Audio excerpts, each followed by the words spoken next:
Next ഒരു theorem നോക്കാം. Theorem C. If the two solutions equation 4, അതായത് ഇക്വേഷൻ 4 വെച്ചിട്ടാണ് നമ്മൾ രണ്ട് സൊല്യൂഷൻസ് പറഞ്ഞിട്ടുണ്ടായിരുന്നത്. X equal to x1t, y equal to y1t, അതുപോലെ തന്നെ x equal to x2t, y equal to y2t. Okay, അതായിരുന്നു ഇക്വേഷൻ 4.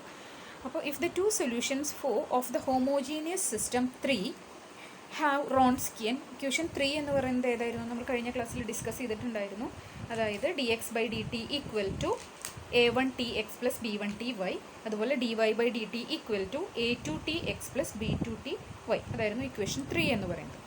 അപ്പോൾ two solutions equation 4 of the homogeneous system equation 3 have a Wronskian w of t that does not vanish on AB, then equation 5 is the general solution of the equation 3 in this interval. Equation 3 എന്ന് പറഞ്ഞാൽ എന്താണ്?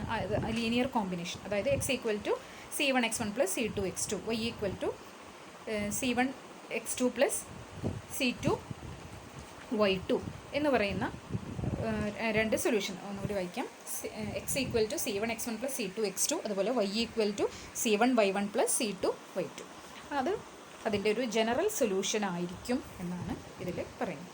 Okay, അപ്പോൾ അത് പറയാൻ വേണ്ടിയിട്ട് നമ്മൾ equation 5 എന്ന് പറഞ്ഞാൽ ആ ലീനിയർ കോമ്പിനേഷനാണ്, അതൊരു ജനറൽ സൊല്യൂഷനാണ് എന്ന് പ്രൂവ് ചെയ്യാൻ വേണ്ടിയിട്ട് നമ്മളൊരു തിയറം എ ഓൾറെഡി ഡിസ്കസ് ചെയ്തിട്ടുണ്ടായിരുന്നു.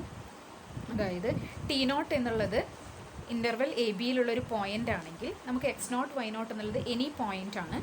അതിന് ഒരു സൊല്യൂഷൻ ഉണ്ടെങ്കിൽ ആ ഇക്വേഷന്, ആ സിസ്റ്റം ഓഫ് ഫസ്റ്റ് ഓർഡർ ഇക്വേഷൻസിന് ഒരു സൊല്യൂഷൻ ഉണ്ടെങ്കിൽ x equal to x of t, y equal to y of t valid in a b, അങ്ങനെ ഒരു സൊല്യൂഷൻ ഉണ്ടെങ്കിൽ അതെങ്ങനെയായിരിക്കും? X of t naught equal to x naught, y of t naught equal to y naught എന്നായിരിക്കും എന്ന് നമ്മൾ പഠിച്ചിട്ടുണ്ട് ഈ theorem എയിൽ.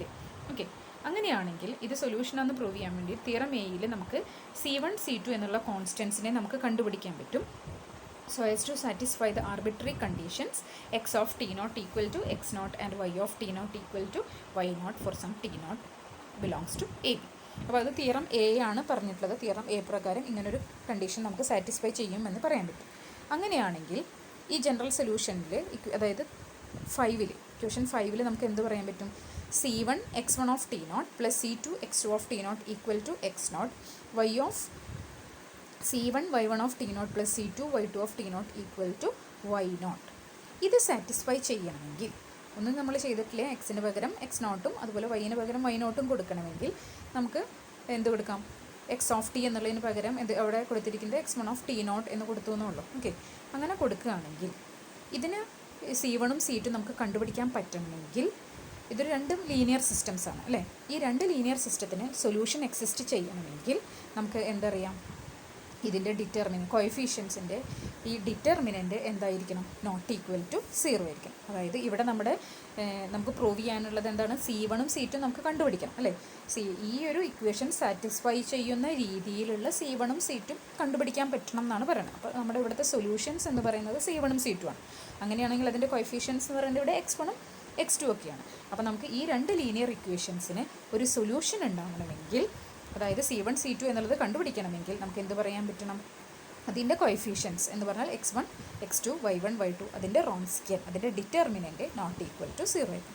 അതായത് x1 of t0 y2 of t0 minus x2 of t0 y1 of t0 not equal to 0 ആയിരിക്കണം. അത് തന്നെയാണ് റോൺസ്കിയൻ എന്ന് പറഞ്ഞ് നമ്മൾ നേരത്തെ പഠിച്ചത്. അപ്പോൾ ആ റോൺസ്കിയൻ നോട്ട് ഈക്വൽ ടു 0 ആയിരിക്കും. അതാണ് അപ്പോൾ ആ തിയറത്തിൽ പ്രൂവ് ചെയ്യാനുണ്ടായത്. അപ്പോൾ തിയറം പറഞ്ഞത് റോൺസ്കിയൻ നോട്ട് ഈക്വൽ ടു 0 ആണെങ്കിൽ ഇക്വേഷൻ 5 എന്ന് പറയുന്നത് ഇക്വേഷൻ 3യുടെ ഒരു ജനറൽ സൊല്യൂഷൻ ആണെന്നാണ് പ്രൂവ് ചെയ്യാൻ പറഞ്ഞിട്ടുണ്ടായിരുന്നത്.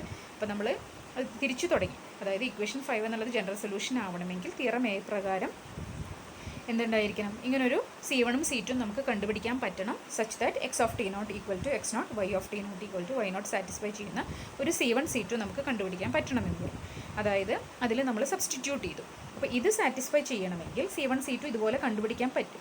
c1ഉം c2ഉം സാറ്റിസ്ഫൈ ചെയ്യുന്ന ഈ ലീനിയർ ഇക്വേഷൻസ് ഉണ്ടാവണമെങ്കിൽ എങ്ങനെയായിരിക്കണം? അതിൻ്റെ റോൺസ്കിയൻ നോട്ട് ഈക്വൽ ടു 0 ആയിരിക്കും. അതുപോലെ തന്നെ തിയറം ഡി പറയുന്നത്, if w of t is the Wronskian of two solutions 4 of the homogeneous system 3, then w of t is either identically 0 or nowhere 0 on F. ഒന്നുകിൽ അത് 0 ആയിരിക്കും, Wronskian ഒന്നുകിൽ എല്ലായിടത്തും ആ ഇൻ്റർവെല്ലിൽ 0 ആയിരിക്കും, അതല്ലെങ്കിൽ ആ ഇൻ്റർവെൽ ഒരിടത്തും അതെന്തായിരിക്കില്ല, 0 ആയിരിക്കില്ല എന്നാണ് നമുക്ക് പ്രൂവ് ചെയ്യാം. അപ്പോൾ അതിന് വേണ്ടിയിട്ട് നമ്മൾ ആദ്യം ചെയ്യാൻ പോകുന്നത് W of T satisfy the first order equation D W by D T equal to A1T plus B2T W. ഈ ഒരു ഇക്വേഷൻ W സാറ്റിസ്ഫൈ ചെയ്യുന്നു എന്ന് നമ്മൾ പ്രൂവ് ചെയ്യാൻ പോവാണ്. അതിൽ നിന്നാണ് നമുക്ക് റോൺസ്കിയൻ നോട്ട് ഈക്വൽ ടു 0 എന്ന് നമ്മൾ പ്രൂവ് ചെയ്യാൻ പോകും. ഓക്കെ, നമുക്കറിയാം റോൺസ്കിയൻ എന്ന് പറഞ്ഞാൽ എന്താ, രണ്ട് സൊല്യൂഷൻസിൻ്റെ റോൺസ്കിയൻ എങ്ങനെ എഴുതുക, x1 x2 y1 y2 എൻ്റെ ഡിറ്റർമിനൻ്റ് ആണെന്ന് അറിയാം. ഓക്കെ, അപ്പോൾ ഈ ഇക്വേഷൻ 6ൻ്റെ ലെഫ്റ്റ് സൈഡ് എന്തായിരുന്നു, dW/dt. അതെന്താ വരിക, that is equal to d/dt of ഡബ്ല്യുവിന് പകരം നമുക്ക് എന്ത് കൊടുക്കാം, റോൺസ്കിയൻ്റെ വാല്യൂ കൊടുക്കാം. റോൺസ്കിയൻ്റെ വാല്യൂ എന്ന് പറഞ്ഞാൽ എന്താ, ഇതിൻ്റെ ഡിറ്റർമിനൻ്റ് വാല്യൂ, അതായത് ഇതിനെ ഇതുകൊണ്ട് മൾട്ടിപ്ലൈ ചെയ്യുക മൈനസ് ഇതിനെ ഇതുകൊണ്ട് മൾട്ടിപ്ലൈ ചെയ്യുക. അപ്പോൾ എന്ത് വരും, x1 y2 minus x2 y1. അതവിടെ സബ്സ്റ്റിറ്റ്യൂട്ട് ചെയ്തു. ഇനി നമ്മൾ പ്രോഡക്റ്റ് റൂൾ അപ്ലൈ ചെയ്യാണ് just. Okay, product rule apply ചെയ്യുമ്പോൾ x1 into dy2/dt plus y2 into dx1/dt minus y1 into dx2/dt plus x2 into dy1/dt. അതിനെ എക്സ്പാൻഡ് ചെയ്യാണ്. എന്നിട്ട് നമ്മൾ കോമൺ ആയിട്ടുള്ള ടേംസ് ഒക്കെ എടുക്കണം. അതിൽ dy2/dt ഇതൊക്കെ നമ്മൾ തിയറം ബിയിലൊക്കെ ഇതിനുള്ള സബ്സ്റ്റിറ്റ്യൂഷൻസ് ഓൾറെഡി നമ്മൾ ചെയ്തു വെച്ചിട്ടുണ്ട്. ഓക്കെ, അപ്പോൾ ആ ഒരു വാല്യൂസാണ് നമ്മളിവിടെ കൊടുക്കുന്നത്. തിയറം ബി നോക്കിക്കഴിഞ്ഞാൽ ഈ ഇത് dy2/dt dx1/dt അതുപോലെ dx2/dt dy1/dt ഒക്കെ സബ്സ്റ്റിറ്റ്യൂഷൻസ് നമ്മളിവിടെ സബ്സ്റ്റിറ്റ്യൂട്ട് ചെയ്യണം. ഓക്കെ, ഇതെല്ലാം സബ്സ്റ്റിറ്റ്യൂട്ട് ചെയ്തതിന് ശേഷം എന്ത് കിട്ടും, ക്യാൻസൽ ചെയ്യാനുള്ളതെല്ലാം ക്യാൻസൽ ചെയ്ത് കഴിഞ്ഞാൽ A1Tനെ ഔട്ട് സൈഡ് എടുത്ത് x1 y2 minus x2 y1 plus B2 into x1 y2 minus x2 y1. Okay, that is equal to, അപ്പോൾ x1 y2 minus x2 y1 common ആണ്, അത് ഔട്ട് സൈഡ് എടുത്താൽ A1T പ്ലസ് B2T എന്ന് കിട്ടും. That is left side എന്തായിരുന്നു, dW/dt equal to right side A1T plus B2T into ഇനി x1 y2 minus x2 y1 എന്ന് പറഞ്ഞാൽ എന്താ, റോൺസ്കിയൻ ആണ്, അതിനെ നമ്മൾ W ഓഫ് T എന്ന് കൊടുത്തു. അപ്പോൾ dW/dt equal to A1 plus B2 into W എന്ന് നമുക്ക് കിട്ടി.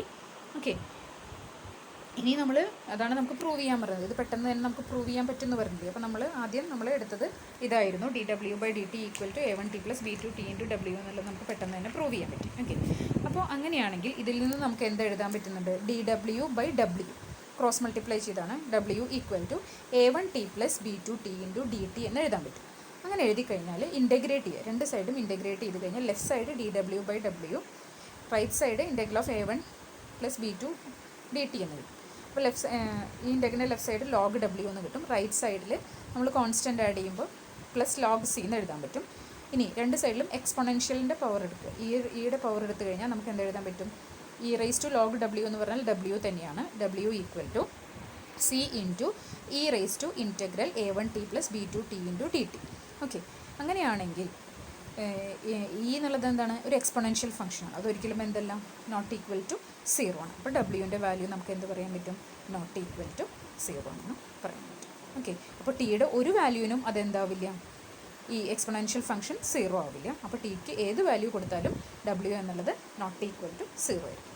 ഇനി ഡബ്ല്യുവിൻ്റെ വാല്യൂ 0 ആണെങ്കിൽ അത് എല്ലായിടത്തും 0 തന്നെയായിരിക്കും. ഒരു ടിക്ക് മാത്രമല്ല, അത് എല്ലായിടത്തും 0 ആയിരിക്കും. ഓക്കെ.